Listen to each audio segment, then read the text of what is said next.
Buenos días. Muchísimas gracias, Paco. Muchas gracias al Ayuntamiento de Valencia, a todo el equipo, a Laura especialmente, a la FAD, por supuesto, donde yo empecé a trabajar en drogodependencia, así que guardo con gran cariño, un recuerdo muy bonito en Madrid. Gracias a la universidad por acogernos en este espacio tan bonito, tan agradable, tan acogedor. Cuando Laura me propone estar en esta mesa y me siento a escribir, a pensar cómo transmitiros y cómo compartir con vosotros y con vosotras lo que yo hago todos los días, en lo que me desempeño. Siempre me surge, ¿no?, como figura mi contacto con la psicoterapia Gestalt, ¿no? Desde hace 10 años que llevo apasionándome por el crecimiento personal y gracias a mi maternidad también por una educación respetuosa y consciente. Una buena amiga, que casi es como una hermana para mí, me dijo: desde que eres madre, eres mejor persona. Y esto no es por otra cosa, considero que es verdad, no es por otra cosa que es porque estoy en relación plena y consciente con la crianza y con mi maternidad, que es, de alguna forma, lo que me da la oportunidad de ser más compasiva. Cuando mi hija empezó infantil, iba con un poco de miedo, os lo tengo que decir, y porque no había ido a la guardería. Y entonces María, la maestra que la acogió, tuve una reunión con ella y le conté: mira, María, te traigo lo mejor que tengo, no tengo otra cosa más que esto. Entonces espero que tú la puedas amar, no tanto como yo, pero sí un poquito, ¿no? María se quedó así un poco alucinada porque encima era muy joven, no era madre, y se quedó así como diciendo: ¿está loca? Que viene aquí, me ha tocado una madre pirada. Y luego, pues, una vez cada 2 meses o así, le pedí una tutoría y ella, asustada, me preguntaba: ¿pasa algo? Digo: no, no pasa nada, vengo a contarte, a que me cuentes, a relacionarnos, a ver cómo la ves, que pasa aquí muchas horas, cuéntame, ¿no? Yo creo que la educación consciente requiere de familias conscientes y de maestros conscientes. La conciencia plena nos da la oportunidad de bajar el volumen de la radio de nuestra mente y de estar en contacto con lo que nos pasa de una forma más genuina y con lo que le pasa al otro también, ¿no? Parece que tenemos más de 70.000 pensamientos al día, casi 48 pensamientos por minuto. Es una barbaridad, estamos pensando sin parar. Incluso cuando hacemos mindfulness y queremos no pensar, se nos cuelan y pensamos. Entonces, a veces nos olvidamos del sentir o le prestamos menos atención, o nos olvidamos de mirar al otro y le prestamos menos atención al otro.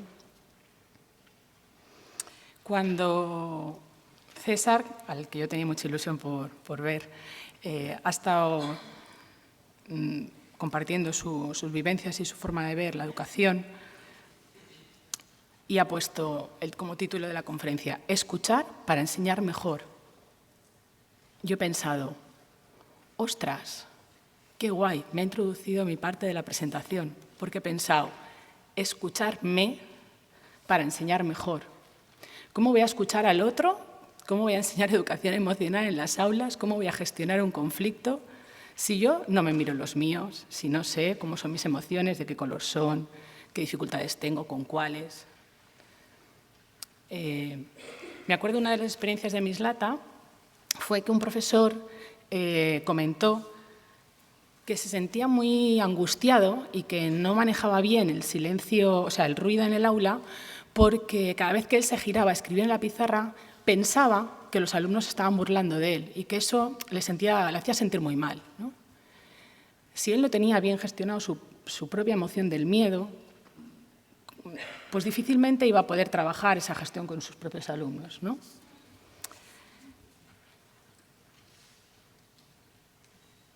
Yo creo que cuando César estaba hablando del equilibrio entre la exigencia y el cariño, yo me plantearía cuál es la exigencia que tenemos con nosotros mismos como docentes, como educadores, y cuál es el cariño que nos tenemos por nuestras propias emociones, ¿no? Lo que en el mindfulness también se llama la compasión, la autocompasión.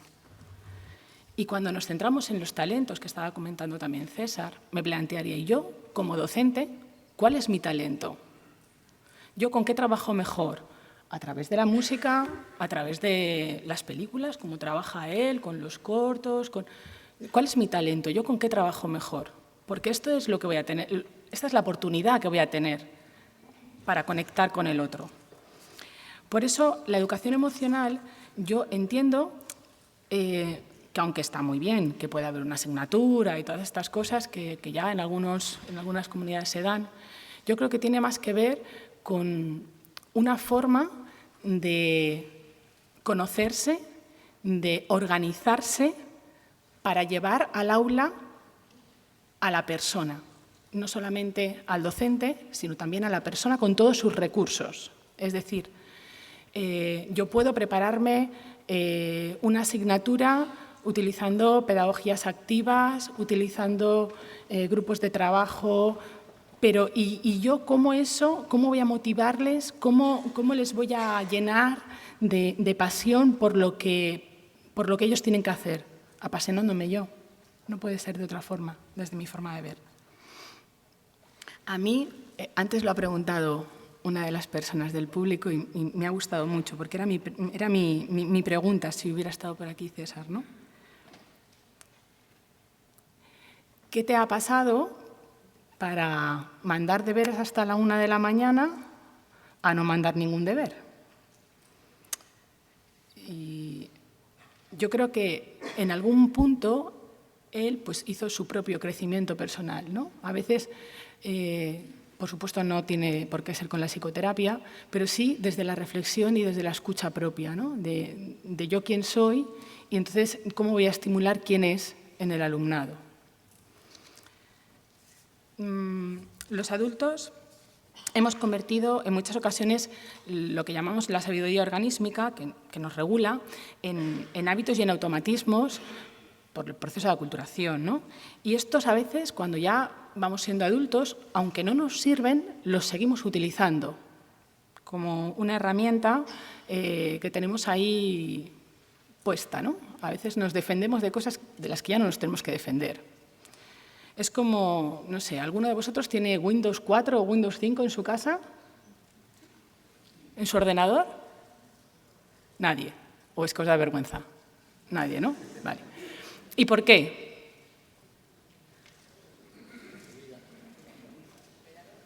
¿Por qué? Ya no existe. Y si existiera, está obsoleto. Si existiera, puede existir, pero si existiera, se relacionaría muy mal con otros programas, ¿no? Ahora intentas poner el Adobe y el Windows 4 y no funciona. O intentas, ¿no? Esta es un poco la actualización que tenemos que hacer todos los adultos de nosotros mismos, ¿no? A veces intentamos llevar al aula cosas o formas de ser nuestras que están caducadas. Tenemos que poder tener la oportunidad de actualizarnos para estar en relación con las familias y para estar en relación con los alumnos y con las alumnas. A veces, una de las herramientas más sencillas y más prácticas, como plantea el maestro Thich Nhat Hanh, es pararnos y respirar, la respiración consciente.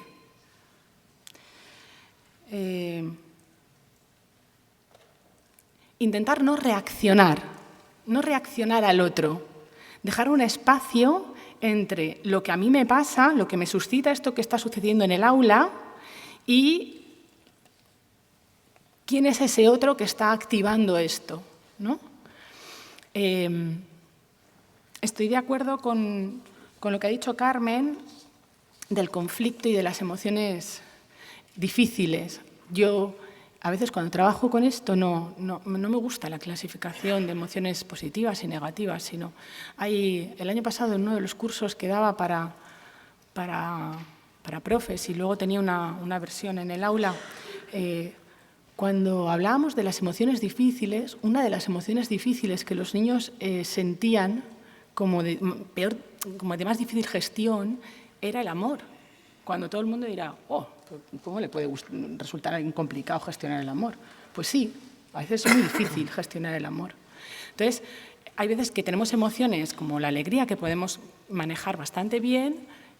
Hay gente que no la sabe manejar y que tiene que bajar un poquito el arousal, porque claro, hay veces que no se puede estar frenético de alegría en determinados contextos, como si yo ahora, a lo mejor, no sé, aquí me pusiera, no sé, a reírme a carcajadas, diríais, pero esta mujer está fatal, ¿no? Pues hay veces que hay emociones que por el espacio, por el contexto, son de difícil gestión y otras que efectivamente, pues, como es el conflicto, nos pueden atrapar. En la escuela se han estado buscando, y esto es fantástico, esta noticia, ¿no? De no parar de buscar, se ha estado buscando la oportunidad de mejorar y de mejorar en la gestión de los conflictos, ¿no? Las aulas de convivencia han sido, bueno, fueron hace unos años, hace unos 10 años, algo, y los equipos de mediación como de gran impacto. Y yo me pregunto, ¿no? Después de haber vivido algunas experiencias con esto, si sacamos al alumno del aula y le llevamos al aula de convivencia para resolver ese conflicto, ¿qué está aprendiendo el resto de compañeros en esa microsociedad que es el aula?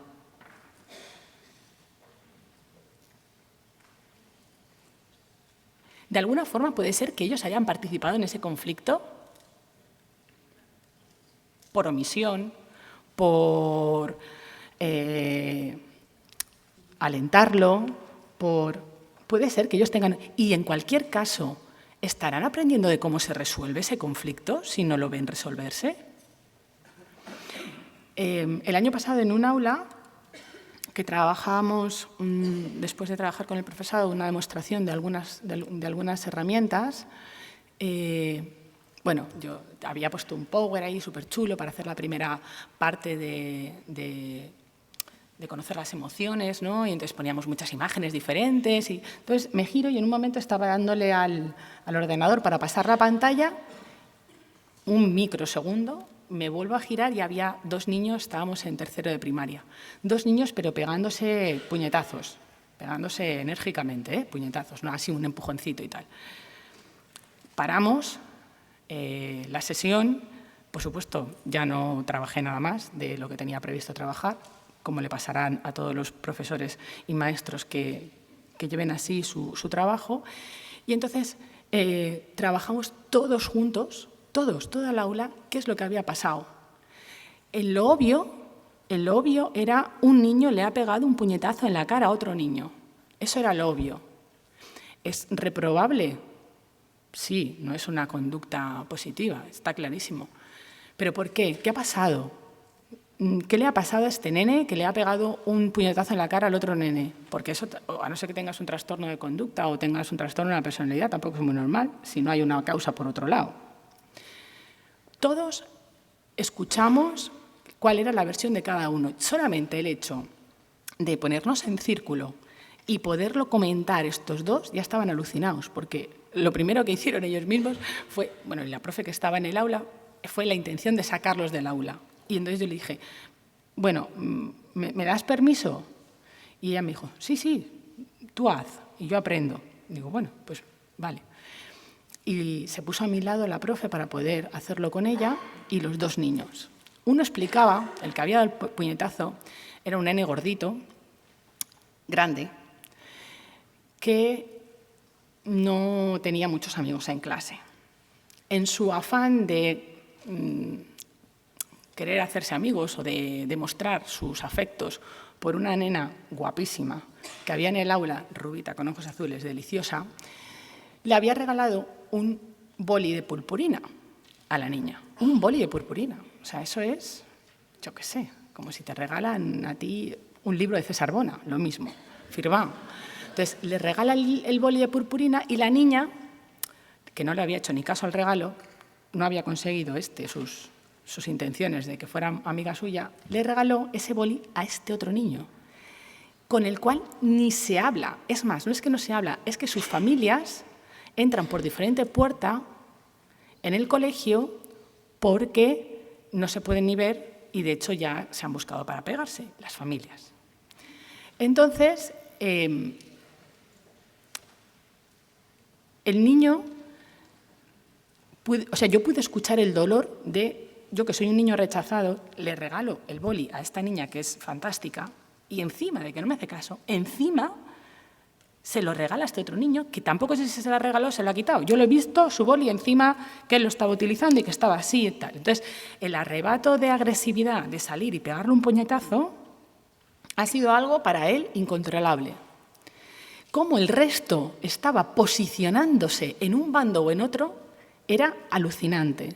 Porque en lugar de conciliar, de ayudar, de poder sostener la emoción de tristeza que este niño sentía y la emoción de dolor y de rabia que sentía el otro al ser más grande y no haberle podido pegar el puñetazo tan grande como había recibido, en lugar de estar favoreciendo la resolución del conflicto, estaban todos posicionándose en la rabia como forma de estar en el conflicto. Bueno, no os cuento la historia, que fue de 40 minutos de resolución, pero al final os puedo decir que el boli iba dando vueltas de mano en mano porque todos generosamente se lo querían devolver a uno. No, va, quédatelo tú, no, venga, sí, que tú, que sí, que te... Salieron abrazados, cosa que sus familias no habían sido capaces de hacer, ¿no?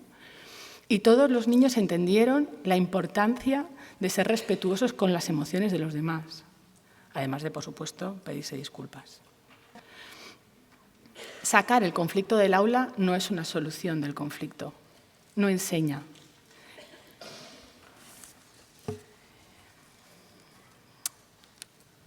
Bueno, yo o nosotros, porque ahora hablo en nombre también de uno de los espacios donde yo ahora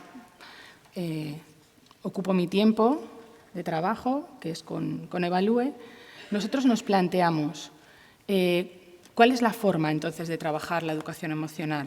Pues la forma de trabajar la educación emocional es a través de la formación del profesorado y de la reflexión personal y del crecimiento de los docentes. Como decía George Leonard, a veces nos preocupamos en qué hacemos, ¿no? Cuál es el currículum, cuáles son los contenidos. Incluso algunos profes en cómo lo hacemos, qué técnicas, qué metodologías utilizamos. Ya los profes que piensan aún más en su proceso dicen ¿y por qué? ¿Por qué hago esto? ¿Para qué lo hago? Bueno, y al final la pregunta es ¿y quién eres tú? ¿Y quién eres tú para hacer esto? ¿No? Y entonces es en el quién es en donde yo creo que ahora, como decía Ignacio Calderón, en las personas es donde ahora es momento de centrarnos. Hay un montón de modelos teóricos que sustentan los programas de educación emocional, la inteligencia emocional, las inteligencias múltiples, la competencia emocional de Vizquerra, la socialización predictiva de Flecha, la neuroeducación, mindfulness, la Gestalt y la PNL, Claudio Naranjo. Bueno, todos estos modelos apoyan de alguna forma este trabajo. La finalidad para mí es esta. Los educadores felices cambiarán el mundo. Bueno, estar felices para mí no implica no sentir emociones negativas, o no sentir emociones difíciles, o no sentir emociones de tristeza, o de dolor, o de rabia, porque eso es estar vivo, es imposible no sentirlas. Pero lo que sí es cómo interpreto, gestiono y manejo esas emociones, conmigo mismo, con las familias y en el aula. Y desde ahí poder tener un concepto mayor de bienitud, de sentirse bien y de felicidad. De hecho, algo importante es que tengamos en cuenta que las personas, aunque tengamos 70.000 pensamientos al día, no solo somos mente. Somos mente, somos cuerpo, al cual solemos atar a un pupitre durante un montón de horas en la infancia, lo cual es evolutivamente bastante absurdo. Somos emoción, somos intuición y, por supuesto, somos relación con el otro, ¿no? Que tenemos que es como que el objetivo es crear ambientes de aprendizaje que nos puedan favorecer esa calma. Y además lo tenemos recogido en nuestra legislación. Los profes tienen la posibilidad de desarrollar acciones y programas de competencia emocional, incluso programas de formación y participación para la convivencia y educación para la salud. Hay muchos profes que desconocen que lo pueden integrar en su currículum. porque no tengan tutoría en primaria, etc. Bien, a mí me gusta porque es sencillo y porque me manejo bien con él, seguir este modelo de Vizquerra, ¿no? De conciencia emocional, de regulación de las emociones, de autonomía emocional, donde entra toda la parte de autoestima, etcétera, de habilidades socioemocionales y de competencia para la vida y el bienestar. Quería que hiciéramos un pequeño ejercicio muy sencillo para ir acabando, que tiene que ver con esto, ¿no? Para que podamos entender cuál es la potencia, cuál es la oportunidad que nos brinda. Quiero que cerréis los ojos unos minutos, que dejéis vuestros bolis, que descrucéis las piernas.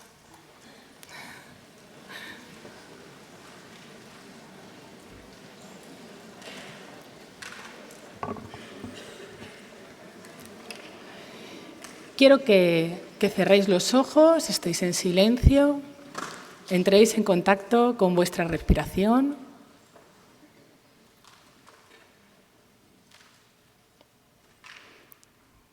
Con vuestra respiración consciente,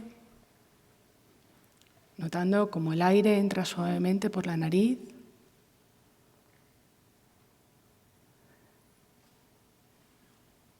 y sale por la boca.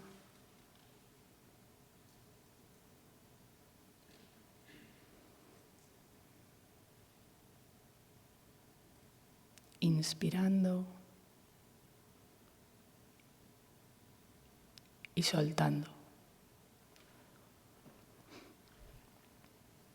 Y ahora quiero que os visualicéis a vosotros mismos, delante de vosotros, de vosotras, que miréis cuáles son vuestros aspectos más importantes, cuál es la base de vuestra autoestima, quiénes sois.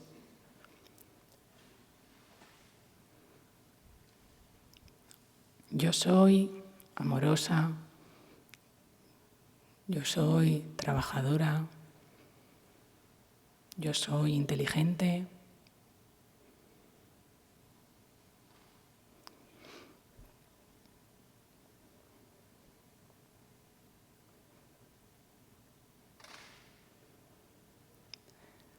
Podéis sonreír mientras os miráis.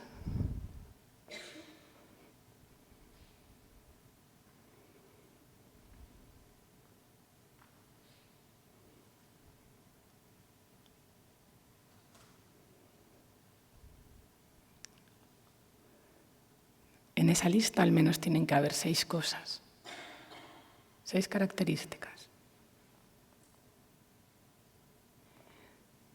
Y ahora quiero que abráis los ojos y hagáis una cosa que a lo mejor a priori es un poco difícil, pero seguro que os sale muy bien. Que ahora miras al otro, miras al que tienes al lado, al que tienes delante y al que tienes detrás, cada vez uno, no todos a la vez. Entonces te giras y le dices, eres bella. Es decir, lo que tú te has visto a ti, lo dices en segundos. ¿Sí? ¿Todo el mundo lo ha entendido? Con lo que tú te identificas, donde está la base de tu seguridad, giras al lado, delante y detrás y se lo dices al otro. Tú eres en plena conciencia, o sea, sé que es un poco difícil porque nos da vergüenza, no lo conozco de nada, a Laura le ha tocado César, ¿sabes? No sé. Pero, bueno, probamos, ¿sí? Venga. Al que tienes delante, detrás, a un lado y al otro. 4 cosas.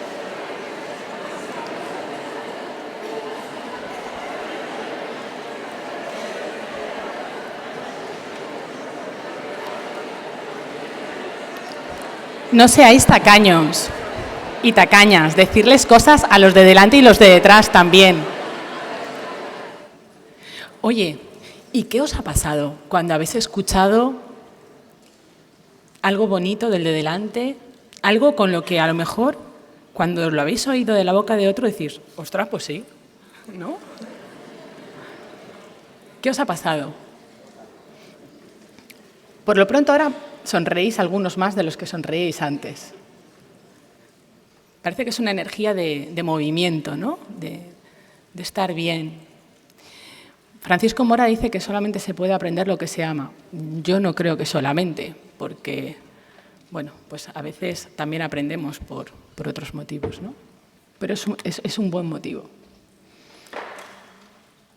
Legitima lo que siente tu hijo o tu alumno, cada emoción que sienta, que exprese, porque lo que es.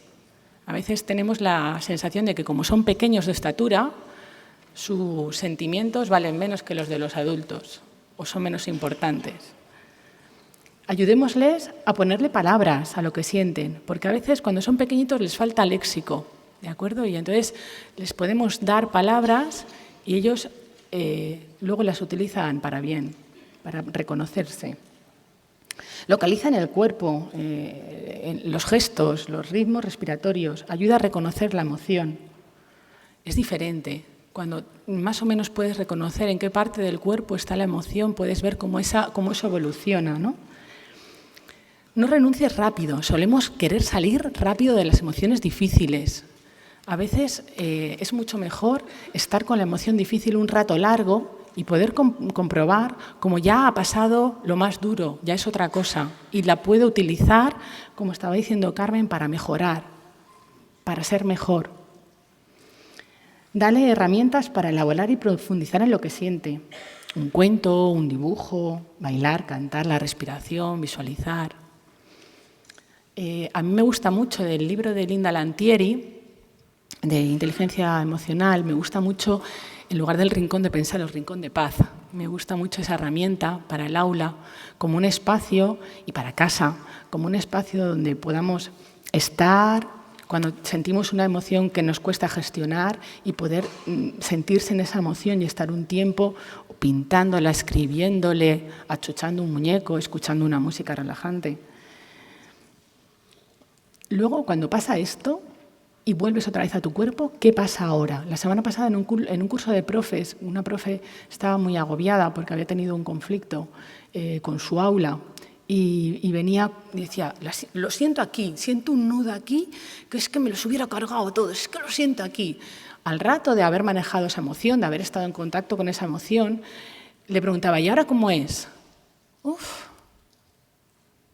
Pues ya no siento esa angustia. Bueno, pues he pensado que lo voy a gestionar de esta forma, mañana voy a hacer esto otro.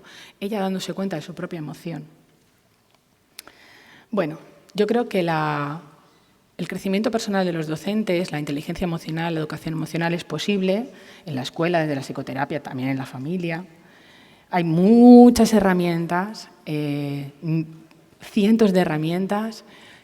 Mónica, Silvina tiene un montón de herramientas. A mí me encanta seguirla en Facebook porque aprendo un montón de ella. El diario de caricias, el masaje del contacto, la caja de los afectos, las canciones, los termómetros. Bueno, tenemos un montón de herramientas para el aula que nos pueden ayudar a gestionar las emociones difíciles. Y bueno, yo simplemente acabar de esta forma, ¿no? Las emociones dirigen nuestros pensamientos, no están fuera de nosotros, guardan relación con lo que aprendemos y con quienes somos, sobre todo rigen nuestra conducta y además pueden gestionarse. Muchas gracias.